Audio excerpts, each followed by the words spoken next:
অপচয় রোধ করে বিগত সরকারের ভোগবাদী মডেল থেকে বেরিয়ে বিনিয়োগ ব্যবস্থায় রূপান্তরে সরকার কাজ করছে বলে জানিয়েছেন প্রধানমন্ত্রী অর্থ ও পরিকল্পনা বিষয়ক উপদেষ্টা রাশেদ আল মাহমুদ তিতুমির।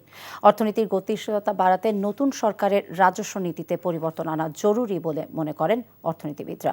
আর কর্মসংস্থান তৈরি এবং বিনিয়োগে গতি ফেরাতে সুদহার কমিয়ে বেসরকারি খাতে ঋণ প্রবাহ বাড়ানোর তাগিদ ব্যবসায়ীদের। সেন্টারের সিপিডি আয়োজিত গোলটেবিল বৈঠকে এসব কথা বলেন তারা। আরাফাত ইসলামের রিপোর্ট। রাজধানীর ব্র্যাক সেন্টারে centre for policy dialogue CPD অর্থনৈতিক উন্নয়নে নতুন সরকারের স্বল্প থেকে মধ্যমেয়াদী অগ্রাধিকার বিষয় নিয়ে গোলটেবিল বৈঠকের আয়োজন করে।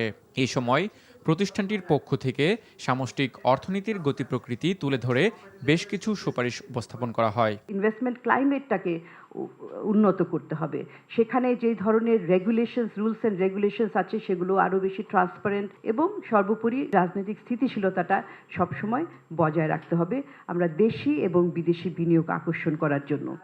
আলোচনায় ব্যবসায়ী নেতারা উচ্চ সুদহার সহ ব্যাংক ঋণের জটিলতা, বিনিয়োগে স্থবিরতা ও জ্বালানি সংকট নিরসনের আহ্বান জানান। যারা টাকা নিয়ে ব্যবসায় বিনিয়োগ করে নাই তাদের বিরুদ্ধে সরকারকে কঠোর হস্তে তাদের বিরুদ্ধে ব্যবস্থা নিতে হবে, না হলে কিন্তু ইকোনমি এই জায়গায় ভালো জায়গায় আসবে না। 350টা গার্মেন্টস ফ্যাক্টরি বন্ধ হয়ে গেছে, 50-এর অধিক টেক্সটাইল মিল বন্ধ হয়ে গেছে। এই টেক্সটাইলগুলো এক একটা 1000 কোটি টাকার ইনভেস্টমেন্ট, কিন্তু সে বন্ধ হয়ে গেছে মাত্র 200 কোটি টাকার জন্য।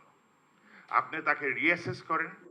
অর্থনীতিবিদরা বলেন, কর্মসংস্থান তৈরিতে বেসরকারি খাতের বিনিয়োগ বাড়াতে হবে, পাশাপাশি মূল্যস্ফীতি নিয়ন্ত্রণে রাজস্ব আদায় বাড়ানোরও তাগিদ দেন তারা। টার্গেটেড গ্রুপকে সাপোর্ট দিতে হবে। এসেনশিয়াল কিছু কমোডিটির ক্ষেত্রে আমরা ফিসক্যাল স্পেস ইউজ করে ব্যবস্থা নিতে পারি, কিন্তু ইন জেনারেল ইনফ্লেশন কমায় রাখার যে চেষ্টাটা, এটা মানে আর করা উচিত হবে না। সামনের দিনের যে ডেটগুলো নিতেই হবে, কিন্তু সেগুলো কনসেশনাল তো হতেই হবে। তার সাথে সাথে একেবারে যেখানে না নিলেই নয় এবং যেখানে হাই ইকোনমিক এবং হিউম্যান রিটার্নস আছে সেই জায়গাটাতে শুধু আমরা ডেটটা নিতে পারবো। 2035 সালের মধ্যে কর জিডিপির অনুপাত 15% নিয়ে যাওয়া সরকারের লক্ষ্য বলে জানান প্রধানমন্ত্রীর অর্থ ও পরিকল্পনা বিষয়ক উপদেষ্টা রাশেদ আল মাহমুদ তিতুমির।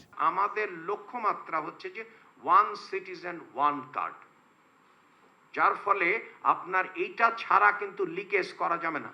আমাদের বড় ফিসক্যাল পলিসির বড় সমস্যা হচ্ছে কিন্তু লিকেজ, এবং সেটা যদি আমরা কমাতে পারি তাহলে যেটা হবে গণদ্রব্য তথা পাবলিক গুডসের ক্ষেত্রে আমরা অনেক বেশি যেতে পারবো। আরাফাত ইসলাম, এনটিভি নিউজ, ঢাকা।